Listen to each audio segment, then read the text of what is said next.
नमस्कार दोस्तों, आज मैं फिर आप लोगों के बीच में एक नए और सारगर्भित विषय को लेकर के आप लोगों के बीच में आया हूँ।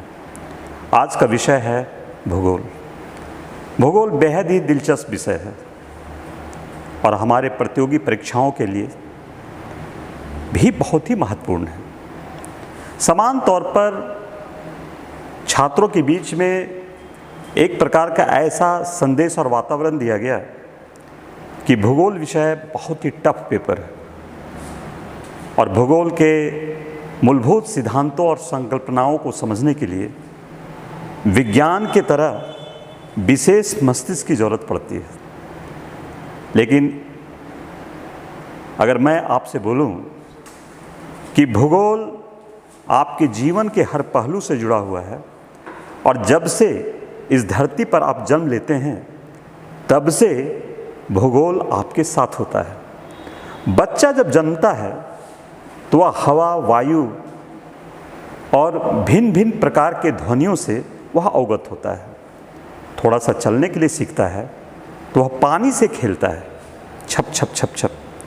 पुनः वह जो है मिट्टी को खाता है, मिट्टी को हाथ में पकड़ता है, उसे देखने और समझने की कोशिश करता है। बिजली की गर्जनाओं को महसूस करता है, वर्षा की बूंदों को महसूस करता है, वनस्पतियों के साथ में वो खेलता है। आंधी और तूफान के बीच के जो घटनाएं घटित होती हैं उसे महसूस करता है, बिजली की चमक को महसूस करता है।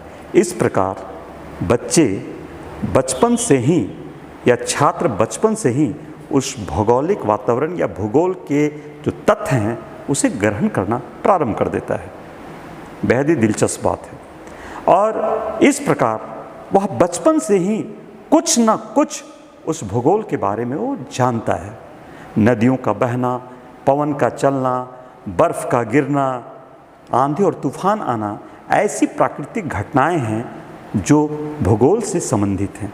इसलिए ये कहना कि भूगोल हम नहीं जानते हैं ये गलत होगा। भूगोल आप जानते हैं और बहुत अच्छे तरीके से जानते हैं, बस उसे बेहतर तरीके से सजाने की आवश्यकता है। तो चलें आज हम उसी भूगोल के बारे में हम बात करते हैं। आज हम इस भूगोल में बहुत ज़्यादा नहीं, सिर्फ आपको हम ब्रह्मांड के बारे में हम बात करेंगे। भूगोल में सबसे पहले भूगोल का जो नाम लिया गया, उसके भूगोल के शब्दावली का जो प्रयोग किया गया, उस शब्दावली का प्रयोग सबसे पहले इरेटोस्थेनिज महोदय ने किया था। इसलिए इरेटोस्थेनिज महोदय को भूगोल के पिता के तौर पर जाना जाता है। भूगोल के अगर दृष्टि को अगर हम देखें तो भूगोल को दो भागों में बांट सकते हैं। एक है भौतिक भूगोल और दूसरा है मानव भूगोल। भौतिक भूगोल से तात्पर्य उस भूगोल के अध्ययन से है जहाँ पर हम भिन्न भिन्न प्रकार के प्राकृतिक शक्तियों और प्रकृति के बारे में जब हम अध्ययन कर रहे होते हैं। जैसे पृथ्वी की रचना संरचना के बारे में जब हम पढ़ रहे होते हैं तो उसे हम भूआकृति विज्ञान कहते हैं। अगर हम जलवायु के बारे में अध्ययन कर रहे होते हैं, जल और वायु, पवन इत्यादि के बारे में करते हैं तो उसे जलवायु विज्ञान कहते हैं। समुद्र के जल, उनकी गतियाँ, उनकी विशेषताओं के बारे में अध्ययन करते हैं तो उसे समुद्र विज्ञान कहते हैं। इसी तरह पर्यावरण के संदर्भ में पढ़ते हैं, मृदा के संदर्भ में पढ़ते हैं तो हम मृदा और वनस्पति से संबंधित जो है मृदा तथा जैव भूगोल के बारे में बात करते हैं। और इस वातावरण के पर्यावरण के बारे में पढ़ते हैं तो पर्यावरण के बारे में बात करते हैं। कहने का तात्पर्य है इन तमाम अध्ययनों जो अभी हमने आपसे बात किया, भूआकृति विज्ञान, जलवायु विज्ञान, समुद्र विज्ञान या पर्यावरण या मृदा या जैव भूगोल, इन तथ्यों को अगर हम भूगोल में अध्ययन करते हैं तो इसे हम जो है कि भौतिक भूगोल कहते हैं। लेकिन जब हम इस भौतिक वातावरण में मानव अपने उद्यम से किसी चीज़ की रचना करता है जिसमें मानव का योगदान लगा हुआ हो, मानव उसमें भूमिका का निर्वाह करता हो और मानव के उद्यम से जो नवीन वातावरण का निर्माण हुआ है उस वातावरण का अध्ययन हम करते हैं तो उसे हम मानविकी भूगोल कहते हैं। जैसे मानव ने सड़क बना दिया तो उसे सड़क परिवहन के अंतर्गत भूगोल का अध्ययन करते हैं। मानव ने बस्ती को बसा दिया तो हम बस्ती भूगोल का अध्ययन हम करते हैं। मानव के जनसंख्या या डेमोग्राफी के बारे में हम जब अध्ययन करते हैं तो उसे हम जनांकिकी भूगोल हम कहते हैं। कहने का तात्पर्य है जहाँ पर मानव के उद्यम से निर्मित नवीन वातावरण का सृजन हुआ हो उस वातावरण को मानविकी भूगोल कहते हैं। अर्थात इस भूगोल को हमने दो भागों में हमने बांट दिया। एक भूगोल हो गया आपका भौतिक भूगोल और दूसरा भूगोल हो गया आपका मानविकी भूगोल। मानविकी भूगोल। अब यहाँ पर देखें, इस भौतिक भूगोल को हम पुनः कई भागों में बांट सकते हैं। अगर हम दार्शनिक पक्ष में हम्बोल्ट, रिटर और वेरेनियस के दर्शन से या फिलोसफिकल बात करते हैं तो बहुत लंबा और डिटेल बात जाता है। यहाँ पे सरल शब्दों में समान अध्ययन के दृष्टिकोण से बस संक्षिप्त आपको यहाँ पर मैं उदाहरण और विशेषताओं को बता रहा हूँ। जैसे भौतिक भूगोल में भू आकृति विज्ञान, जलवायु विज्ञान, समुद्र विज्ञान,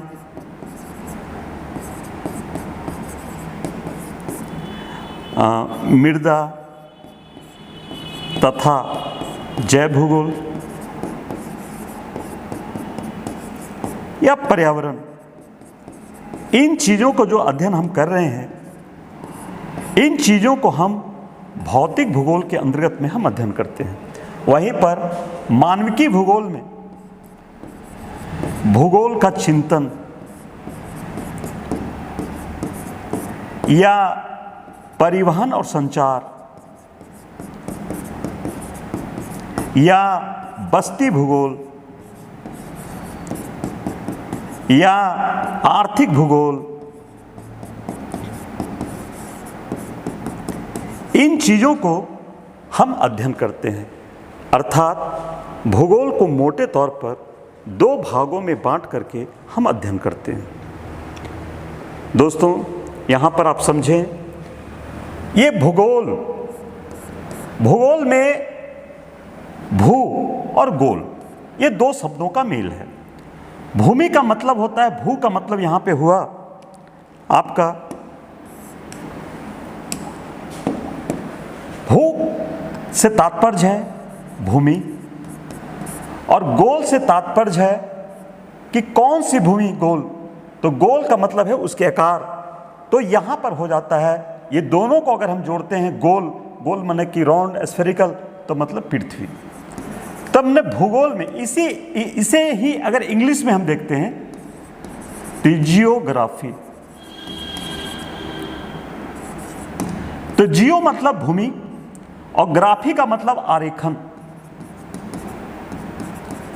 तात्पर्य है कि वह विषय जो भूमि के आरेखन से संबंधित हो उसे हम भूगोल कहते हैं। भूगोल पृथ्वी के अध्ययन से संबंधित विषय वस्तु है, लेकिन जब हम उसे व्यापक तौर पर और समग्रता के तौर पर जब हम इसकी बात करते हैं तो भूगोल के अंतर्गत हम इस पूरे ब्रह्मांड का अध्ययन करते हैं। तो यहां पर मुद्दा बनता है, ब्रह्मांड क्या है? तो चले हम उस ब्रह्मांड के बारे में हम थोड़ा सा हम बात करते हैं कि ब्रह्मांड हमारा जो है वो क्या है। तो आए हम इस ब्रह्मांड के बारे में हम थोड़ा सा जिक्र करते हैं। ब्रह्मांड आखिर रियल में है क्या? तो ब्रह्मांड जो है, जो इस पृथ्वी से ऊंचाई पर अनंत दूरी तक अगर हम जाते हैं, अगर हम मान लेते हैं कि ये हमारी पृथ्वी है, इस पृथ्वी से दसों दिशाओं में हम जिधर जाएं और अनंत दूरी तक हम सफर तय करेंगे।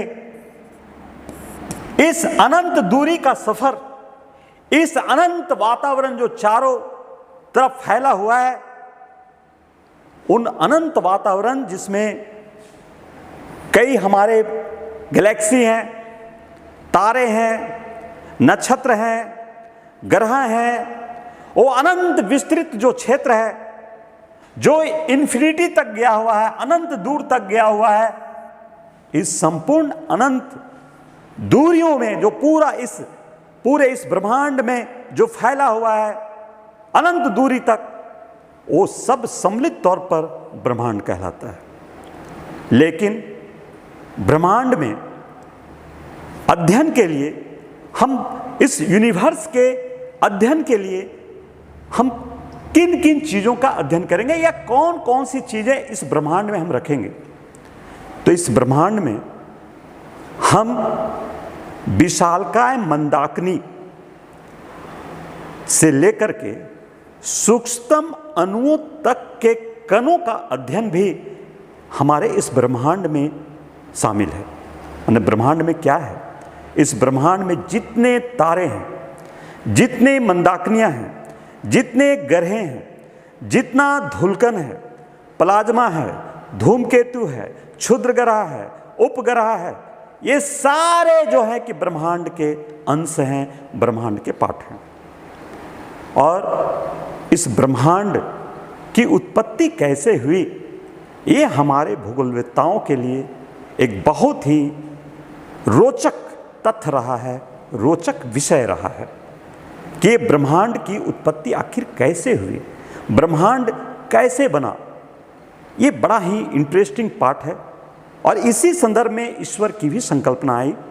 जब आदमी की अपनी सोच समाप्त हो जाती है और उसका उत्तर अपने मस्तिष्क से नहीं मिलता है, तो वह वहीं से निर्धारित करता है इसे भगवान ने बनाया होगा। तो बहुत सारे लोग कहते हैं कि इस ब्रह्मांड और सृष्टि की रचना जो है ईश्वर ने हुई। ये धार्मिक पक्ष है, लेकिन वैज्ञानिक पक्ष की बात करें तो इसमें कई दार्शनिक चिंतन भी उभर करके आया है। इस दार्शनिक चिंतनों में अगर हम बात करते हैं तो ब्रह्मांड की उत्पत्ति से संबंधित जो विषय हैं उनमें कई सिद्धांत हैं, लेकिन उन सिद्धांतों में 4 सिद्धांतों का विशेष महत्व है, जो हमारे प्रतियोगी परीक्षाओं में इन सिद्धांतों से जुड़े हुए हमारे नाम भी जो है कि पूछे जाते हैं। वो क्या है? तो सबसे महत्वपूर्ण जो इसमें एक चिंतन उभर करके आया, वह चिंतन है आपका महाविस्फोट सिद्धांत। ये महाविस्फोट सिद्धांत, जिसे इंग्लिश में बिग बैंग थ्योरी के नाम से जाना जाता है, इसका प्रतिपादन करने वाले जो व्यक्ति हैं एब जॉर्ज लेमेंतर हैं, जो 20वीं सदी के दूसरे दशक में इस सिद्धांत के बारे में उन्होंने व्याख्या किया था। परीक्षा में समान तौर पर यह पूछा जाता है कि बिग बैंग थ्योरी किसने दिया था? तो बिग बैंग थ्योरी जो है एब जॉर्ज लेमेंतर महोदय ने दिए थे। दूसरा सिद्धांत है आपका सतत सृष्टि सिद्धांत, स्टेडी स्टेट थ्योरी। इसे थॉमस गोल्ड और हॉर्मन बॉडी महोदय ने इस सिद्धांत को दिए थे। तीसरा है दोलन सिद्धांत, पल्स्टिंग यूनिवर्स थ्योरी। इस सिद्धांत को डॉक्टर एलन संडेज महोदय ने दिए थे। और चौथा है स्फीति सिद्धांत या इन्फ्लेमेटरी थ्योरी। इन्फ्लेमेटरी जो है कि थ्योरी, इसे जो है एलन गुथ महोदय ने इसे दिए। इनमें से बिग बैंग थ्योरी जो है वह बहुत ही महत्वपूर्ण है। और इस सिद्धांत के अनुसार से अगर हम लोग बात करें तो इस सिद्धांत के अनुसार से कहा जाता है कि प्रारंभिक दौर में सबसे पहले इस वातावरण में कुछ भी नहीं था, वो ब्लैंक था। और कुछ पदार्थ जो हैं वह बहुत ही सघन पिंडों के रूप में बहुत ही एक जगह कॉम्पैक्ट था। 15 अरब वर्ष पूर्व अचानक उसमें विस्फोट हुआ। कब हुआ? 15 अरब वर्ष पूर्व उसमें अचानक विस्फोट हुआ। और जब उसमें विस्फोट हुआ तो विस्फोट से उसके पूरे चारों तरफ मलबे जो हैं वो बिखर गए। और उसी मलबे से भिन्न भिन्न प्रकार की गैलेक्सी का निर्माण हुआ और उन्हीं गैलेक्सी से कई तारे बने, उन्हीं गैलेक्सी में कई तारे बने और उन्हीं तारों से उपग्रह बना और उन्हीं तारों में से एक सूर्य था और उसी सूर्य से हमारा सोलर सिस्टम बना और इस जगत का निर्माण हुआ। इस 15 अरब वर्ष पूर्व जब बिग बैंग का जब विस्फोट हुआ, जब थ्योरी के अकॉर्डिंग जब विस्फोट हुआ, उसी समय से हमारा टाइम और स्थान का प्रारंभ होता है, टाइम का हमारा जो है प्रारंभ होता है। इसे हम दूसरे उदाहरण से समझे कि बिग बैंग थ्योरी कहना क्या चाहता है। बिग बैंग थ्योरी ये कहना चाहता है, ऐसे समझे आप लोग बचपन में एक रॉकेट उड़ाए होंगे, बचपन में पटाखा उड़ाए होंगे, इस तरह का ये रॉकेट है। ये रॉकेट जब ऊपर जाता है तो इसमें विस्फोट हो जाता है और इसमें विस्फोट हो करके चारों तरफ चिंगारियां निकलती हैं और ये चिंगारियां निकल करके फिर धीरे धीरे धीरे धीरे धीरे धीरे वो आग जो है वो राख में बदल जाता है। मैं कुछ इसी तरह मैं महसूस करता हूं कि शायद बिग बैंग थ्योरी में सारे जो ब्रह्मांडीय पदार्थ थे वो सघन पिंड के तौर पर थे। ये सघन पिंड के तौर पर थे, सघन पिंड के तौर पर था। लेकिन 15 अरब वर्ष पूर्व 15 अरब वर्ष पूर्व इसमें विस्फोट हुआ और जब इसमें विस्फोट हुआ तो इसके मलबे जो है बिखरे और वो मलबे जो बिखरे, वही मलबे जो है, यही मलबा जो है वह मंदाकिनी या आकाश जो है, मंदाकिनी या आकाश गंगा कहलाती है। तो ये जो ब्रह्मांड का जो निर्माण हुआ है वह कई आकाश गंगाओं का मेल है। कितने आकाश गंगा होंगे, अनुमान लगाइए। मेरा मानना है कि अनंत आकाश गंगा इस ब्रह्मांड में है। तो यहां पे आकाश गंगा से क्या मतलब है?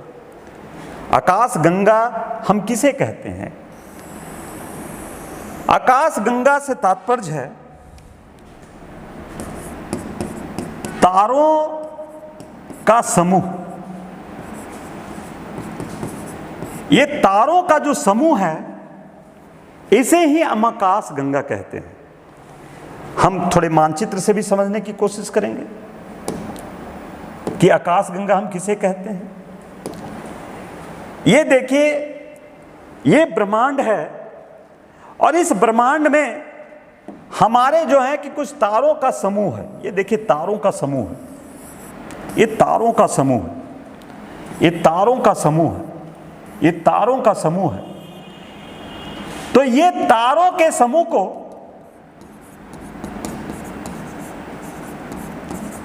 को ही आकाश गंगा कहते हैं। इसे ही आकाश गंगा कहते हैं। मिल्की वे या गैलेक्सी यही है। रियल में इसे मंदाकिनी कहते हैं और माना जाता है कि इस ब्रह्मांड में लगभग 100 बिलियन गैलेक्सी होंगे। 100 billion, 1 billion equal to 1 crore. 100 billion galaxy होंगे। कुछ गैलेक्सी को आइडेंटिफाई भी किया गया है, जैसे ड्रेको सिस्टम, स्कल्प्टर सिस्टम,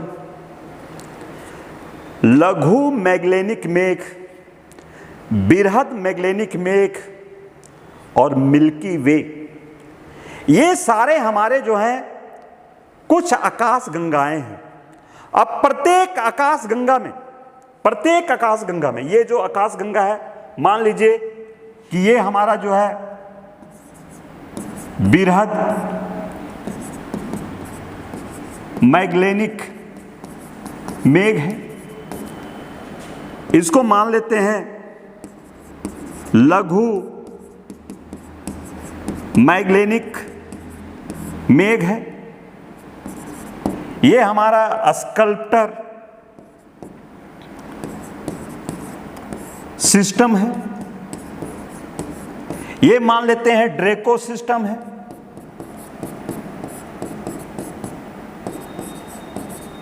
ये मान लेते हैं मिल्की वे है, या इसी को हिंदी में दुग्ध मेखला है। ये हमारे जो है, ये हमारी मंदाकिनियां हैं। वैज्ञानिकों ने अनुमान लगाया है कि 100 बिलियन इस ब्रह्मांड में गैलेक्सी होंगे और प्रत्येक गैलेक्सी में 100 मिलियन तारे होंगे। तो इसमें बहुत छोटा छोटा जो चमक रहा है ये तारे हैं, और तारों के समूह को गैलेक्सी कहते हैं। हमारी पृथ्वी जिस गैलेक्सी में है उस गैलेक्सी को मिल्की वे कहा जाता है। मतलब है कि हम इस गैलेक्सी में हम लोग रहते हैं। इसे थोड़ा और समझें। ये हमारा जो है वो मिल्की वे गैलेक्सी है, और इस मिल्की वे गैलेक्सी में जो इतने सारे टिमटिमाते हुए तारे जो देख रहे हैं, उस टिमटिमाते हुए तारे में से एक तारा, शायद ये हम मान लें कि ये हमारा एक तारा है, ये तारा ही हमारा जो है सूरज है। ये सूरज है, ये तारा हमारा जो है सूरज है। ये हम मान लेते हैं ये हमारी जो है कि मिल्की वे हमारी गैलेक्सी है। और इस मिल्की वे में 100 मिलियन से अधिक तारे होंगे। उनमें से एक तारा जो हमारा तारा है, जिसे हम सूरज कहते हैं, वो तारा है। भूगोल के पुस्तकों में कहा गया है कि हमारी आकाश गंगा जो मिल्की वे है, इसके केंद्र से, अगर हम इसका केंद्र को यहां मान लेते हैं, इसके केंद्र से, इस जगह से, ये जो तारा है इसकी दूरी 32,000 लाइट ईयर माने प्रकाश वर्ष है। प्रकाश वर्ष, प्रकाश वर्ष क्या है? प्रकाश वर्ष निर्वात में सूरज की रोशनी या लाइट द्वारा तय की गई, एक वर्ष में तय की गई दूरी को प्रकाश वर्ष कहते हैं। तो ये सूरज की रोशनी का स्पीड क्या है? सूरज की रोशनी का स्पीड है 3 लाख किलोमीटर पर सेकेंड। मतलब ये है कि 3 लाख किलोमीटर पर सेकेंड के स्पीड से, मैंने 3 लाख किलोमीटर पर सेकेंड मतलब 1 मैंने 3 लाख तक सफर तय कर लिया, 2 6 लाख, 3 9 लाख। मतलब इस स्पीड से 3 लाख किलोमीटर पर सेकेंड के स्पीड से जब लाइट सफर करते हुए एक वर्ष की दूरी को तय करता, हमने एक वर्ष में जितनी वो दूरी तय किया उसे ही हम प्रकाश वर्ष कहते हैं। और एक प्रकाश वर्ष में 1 लाइट ईयर में लगभग 9.46 into 10 to the power 16 metre हमारा लाइट जो है वो सफर तय करता है। मतलब 3 लाख किलोमीटर पर सेकेंड के स्पीड से जब हम सफर करेंगे तो हम अपनी आकाश गंगा से हम 32,000 लाइट ईयर दूर है हमारा सूरज। तो समझिए कि हमारी आकाश गंगा जो है वह कितनी बड़ी है। और ऐसे ऐसे कई बिलियन आकाशगंगा है। और भी बड़ा रोचक चीज, ये जो सूर्य जो देख रहे हैं, उस सूर्य का या पृथ्वी का, सूर्य तो हमारा सबसे निकटतम तारा है, लेकिन सूर्य के अतिरिक्त जो दूसरा तारा जो सबसे निकटतम है, उसका नाम है प्रोक्सिमा सेंचुरी। और प्रोक्सिमा सेंचुरी का लाइट पृथ्वी तक आने में 4.25 साल लगते हैं। मतलब कि 4.1/3 मिनट, 4.33 लाइट ईयर लगता है। तो जो आकाश में जो इतने तारे, जो इतने सारे जो दिखाई देते हैं, आस पास में जो दिखाई देते हैं, वो तारे वास्तव में बहुत पास में नहीं है, बल्कि वो तारे जो है, जो यहां पर आपको चमकता हुआ जो दिखाई दे रहा है, वो तारे, ये तारे जो ब्रह्मांड का है या हमारे किसी गैलेक्सी का है, वो तारा जो, ये तारा जो देख रहे हैं, ये तारा जो देख रहे हैं, इसके बीच में हमारा डिस्टेंस जो है वो करोड़ों और अरबों किलोमीटर का डिस्टेंस हमारा होता है। मतलब आकाश में जो तारे जो ब्रह्मांड में फैले हुए हैं, वो करोड़ों किलोमीटर की दूरी में है। और इन तारों के समूह को मंदाकिनी कहते हैं। आप जानते हैं कि हमारा जो तारा है, वह तारा किसे कहते हैं या तारा की क्या विशेषता है? तो तारा की विशेषता है वह खगोलीय पिंड जो स्वयं के प्रकाश से प्रकाशित होता हो, उसे हम तारा कहते हैं। और तारों का जो निर्माण होता है वह हाइड्रोजन और हीलियम, हाइड्रोजन प्लस हीलियम, ये दोनों का परमाणु संलयन, ये परमाणु संलयन जो है कि होता है। और इस परमाणु संलयन के परिणाम स्वरूप ऊर्जा जो है वह बाहर निकलती है और लाइट भी उससे निकलती है। तो सूर्य जो है वह एक तारा है, और सूर्य में जो है निरंतर, ये जो सूर्य जो देख रहे हैं, सन जो देख रहे हैं, इसमें हाइड्रोजन और हीलियम ये दोनों आपस में परस्पर जो है वो रिएक्शन हो रहा है, परमाणु संलयन हो रहा है। और परमाणु संलयन जब होता है तो उसके परिणाम स्वरूप हमें लाइट और एनर्जी हमें प्रोड्यूस होती है। ये जो हमारी जो सूर्य है, ये 5000 अरब साल पहले जो है कि उसका निर्माण हुई है। लेकिन कोई भी तारा, सूर्य या कोई भी तारा, वह तब तक अपनी प्रकाश उत्सर्जित करते रहती है जब तक उसके कोर में ईंधन है। ईंधन से मतलब है कि उसमें हमारा जो है कि हाइड्रोजन और हीलियम है। जब उसके कोर में हाइड्रोजन और हीलियम जब समाप्त होने लगता है, जब वो खत्म होने लगता है, तो तारों का जो कलर है, वह तारों का कलर जो है वह चेंज होने लगता है। और वह विकास क्रम के अगले स्टेज में तारा जो है वह रक्त दानों का रूप ले लेता है। तारा जो है वो रेडिश हो जाता है, वो लाल हो जाता है, उसका फ्लेम जो है वो लाल होने लगता है। जैसे आप देखे होंगे कि आपके घर में गैस पर खाना बनता है, तो जब गैस खत्म होने लगता है तो उसका फ्लेम जो है वो रेडिश होने लगता है, लाल होने लगता है। उसी तरह जब हमारे तारा, किसी तारा, जब तारा का जब उसमें पूरा ईंधन होता है तो उसका कलर जो है वो ब्लू कलर का होता है, नीला कलर का होता है। लेकिन जब उसमें ईंधन समाप्त होने लगता है तो उसका जो कलर है वो रेड हो जाता है। जब वो तारा रेड हो जाता है तो उस रेड तारे को रक्त दानव या रेड गिएंट के नाम से जाना जाता है। पुनः और आगे जब तारों में ईंधन खत्म होने लगता है तो विकास क्रम के अगले चरण में तारा दो रूट पकड़ता है, दो रास्ते पकड़ता है।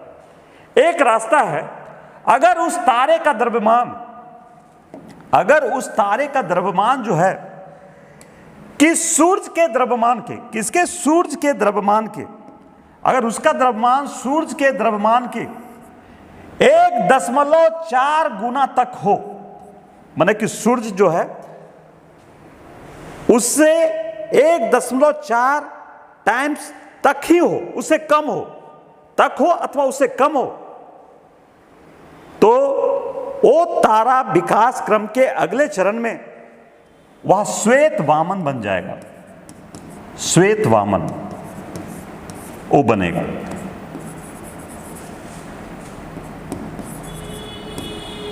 व्हाइट ड्वार्फ वो कहलाएगा, वो श्वेत वामन बनेगा।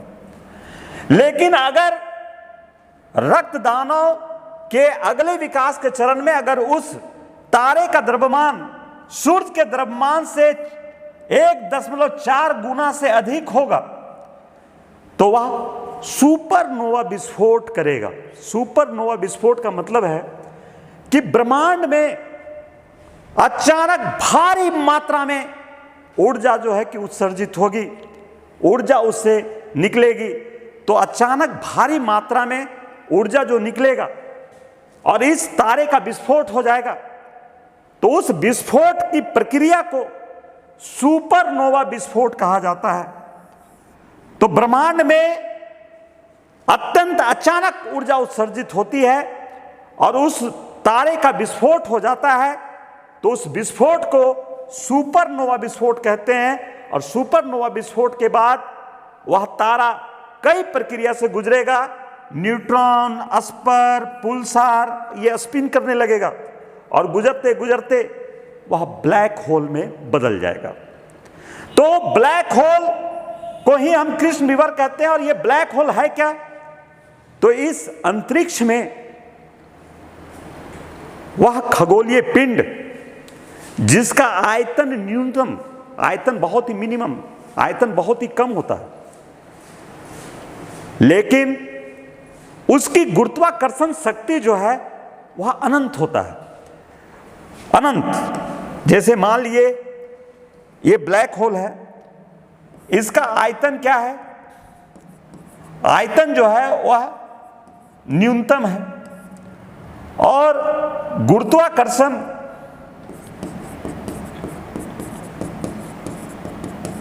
ये गुरुत्वाकर्षण जो है अनंत है, माने इन्फिनिटी है। और इतना ज्यादा इसमें गुरुत्वाकर्षण है कि लाइट भी अगर उसमें प्रवेश करेगा तो लाइट को भी अपने में समा लेगा, खींच लेगा। इस खगोलीय पिंड को जो है वह ब्लैक होल कहा जाता है। तो आप समझिए कि ये जो ब्रह्मांड है वह कितना विशाल है। इस ब्रह्मांड में कई तारे हैं और तारों के समूह को गैलेक्सी कहते हैं और एक गैलेक्सी में कई बिलियन तारे हैं। हम जिस गैलेक्सी में रहते हैं उसे मिल्की वे कहते हैं और उस मिल्की वे में सूरज है। सूरज एक तारा है और वह तारा अर्थात वह सूरज हाइड्रोजन और हीलियम के संलयन से निरंतर ऊर्जा उत्सर्जित करती रहती है और उसी ऊर्जा के उत्सर्जन से पूरा सोलर सिस्टम को ऊर्जा प्राप्त होता है। और उस सोलर सिस्टम में हमारी जो है एक पृथ्वी है। तो चलें अब हम इस अध्ययन के विकास क्रम के अगले चरण में हम चलते हैं सौर मंडल की तरफ। तो अब हमारा टॉपिक जो आगे बढ़ रहा है वह है सौर मंडल। सौर मंडल, ये सौर मंडल क्या है? अब प्रश्न उठता है ये सौर मंडल क्या है? सूरज तथा सूरज के परिवार, इन सभी लोगों को सम्मिलित तौर पर सौर परिवार कहते हैं। तो सूरज में कौन है भाई? सूरज के जो परिवार हैं उनमें कौन कौन लोग हैं? तो उनमें जो है कि आपका ये मान लीजिए सूरज है, सन है, ये सन है।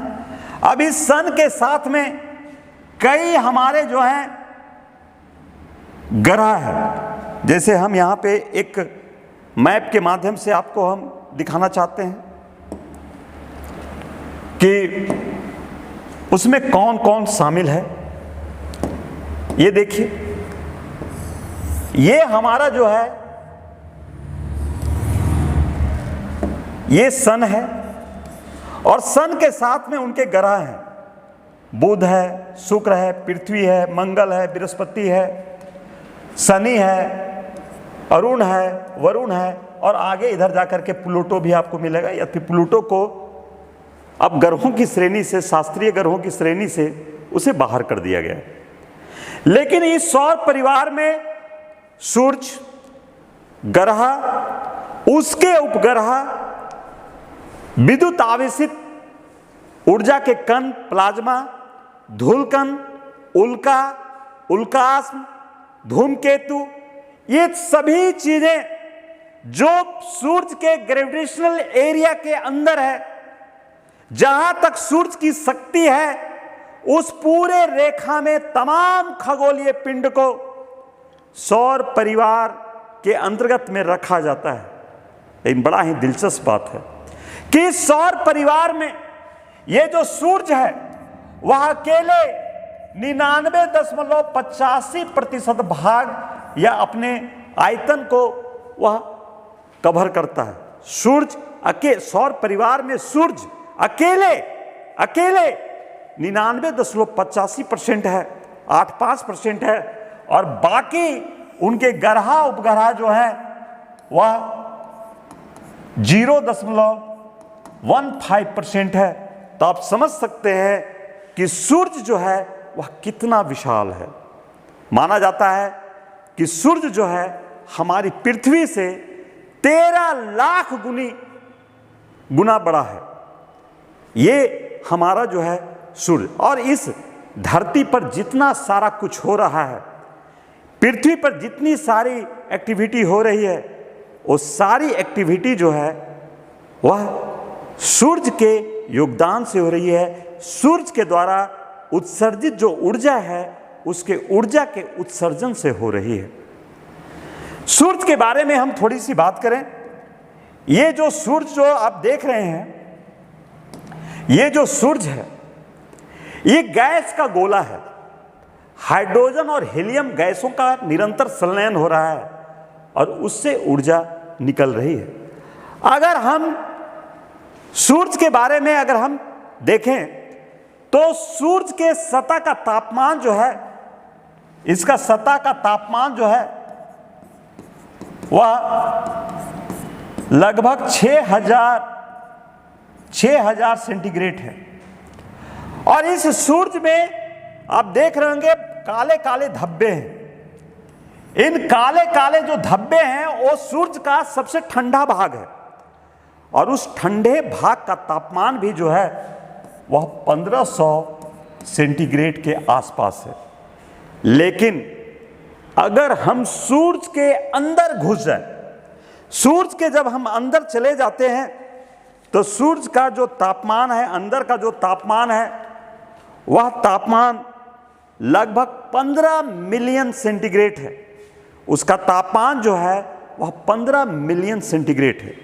तो आप समझिए कि दुनिया में ऐसी कौन सी चीज होगी कि जब हम उसके सेंटर में, सूर्य के सेंटर में 15 मिलियन सेंटीग्रेड के अंदर में हम प्रवेश कर जाएंगे तो वहां पर जो है क्या चीज रहेगा, सब जल के खाक हो जाएगा। इतनी प्रचंड शक्ति को जो है सूर्य जो है उस समेटे हुए अपने आप में है। सूर्य के बारे में हम देखते हैं तो सूर्य हमें क्या प्रदान करती है, सूर्य हमें क्या देती है। सूर्य हमें कई प्रकार की चीजें देती है, कई प्रकार की ऊर्जा हमें देती है। सूर्य से निरंतर सूर्य की रोशनी प्राप्त होती है, ताप प्राप्त होता है, अल्फा रे, गामा रे, हमारा जो है अल्ट्रावायलेट रे, कई तरह के रेडियो वेव्स, प्लाज्मा, कई तरह की चीजें जो है निरंतर ये उत्सर्जित करता रहता है, और वो सारी ऊर्जा जो है पृथ्वी तक प्राप्त होती है। सूर्य की जो चमकदार सतह है, उस चमकदार सतह को, सूरज की चमकदार सतह को फोटोस्फीयर कहा जाता है। और जो फोटोस्फीयर का जो ऊपरी भाग है, ये चमकदार सतह है, देखिए यहां पे ये फोटोस्फीयर है, ये चमकदार सतह है, और इसका जो ऊपरी भाग है इसी को क्रोमोस्फीयर कहा जाता है। इसे क्रोमोस्फीयर, सूरज के चमकदार सतह को फोटोस्फीयर और इसके ऊपर का जो पार्ट है उसे क्रोमोस्फीयर कहा जाता है। उसके ऊपर में फिर उसके फ्लेम हमारे जो हैं होते। लेकिन सूर्य ग्रहण के समय में, जब सूर्य ग्रहण जब होता है, ये देखिए सूर्य ग्रहण है, ये पृथ्वी है और पीछे इसके सूर्य है, उस समय ये जो लाइट बाहर फेंकता है इसी को कोराना कहा जाता है। तो ये हमारा जो है कि कोराना है। उसी समय हमारा ये जो है कि डायमंड रिंग बनता है। सूर्य ग्रहण के समय में ये देख रहे हैं डायमंड रिंग की तरह दिखाई दे रहा है, ये डायमंड रिंग बनता है। और सूर्य जो है कि निरंतर ज्वाला के तौर पर, निरंतर जो है कि ऊर्जा को निकालते रहता है, नीचे फेंकते रहता है, सौर ज्वालाओं के तौर पर निरंतर जो है कि वो ऊर्जा हमें जो है कि प्राप्त होती है। और वो ऊर्जा, मान लीजिए कि ये हमारी सूरज है, ये सन है, तो ये सन से निरंतर जो है सौर ज्वाला जो है वो निकलती रहती है। और यही सौर ज्वाला जो है इस पृथ्वी पर जब आता है, ये पृथ्वी है, ये ठोस पृथ्वी है, ये वायुमंडल है, तो यहाँ पर आकर के इसके चुंबकीय मंडल में या बाह्य मंडल में प्रवेश करके यहाँ पर जो है एक विद्युत आवेशित वातावरण बनाता है, जहाँ पर एक रश्मि का निर्माण होता है, एक लाइटनिंग का निर्माण हो जाता है इसमें। और इस लाइटनिंग को जो है अरोरा कहा जाता है, अरोरा। और ये जो अरोरा है ये दो प्रकार का होता है, एक होता है अरोरा ऑस्ट्रालिस और एक होता है अरोरा बोरियालिस। तो दक्षिणी गोलार्ध में, पृथ्वी के दक्षिणी गोलार्ध में अरोरा ऑस्ट्रालिस और उत्तरी गोलार्ध में अरोरा बोरियालिस का निर्माण होता है। अरोरा ऑस्ट्रालिस और अरोरा बोरियालिस का निर्माण होता है। पुनः सूर्य जो है निरंतर गुच्छों के तौर पर, प्रोटॉन्स की धारा के तौर पर निरंतर ऊर्जा उत्सर्जित करती रहती है। और उसी उत्सर्जन से पृथ्वी में जीवन की स्थापना होती है, उसी से पृथ्वी पर इतनी चहल पहल है। तो चलें, आज हम यहीं तक रहते हैं, सूर्य तक हम रहते हैं इस ब्रह्मांड की गुत्थियों को सुलझाने के लिए। फिर अगले क्लास में कहीं ना कहीं हम उपस्थित होंगे, जिसमें हम आपको ग्रह के बारे में हम बताएंगे, पृथ्वी के बारे में बताएंगे, पृथ्वी की उत्पत्ति के बारे में बताएंगे। तो आज चलें, समाप्त करते हैं। जय हिंद, जय भारत।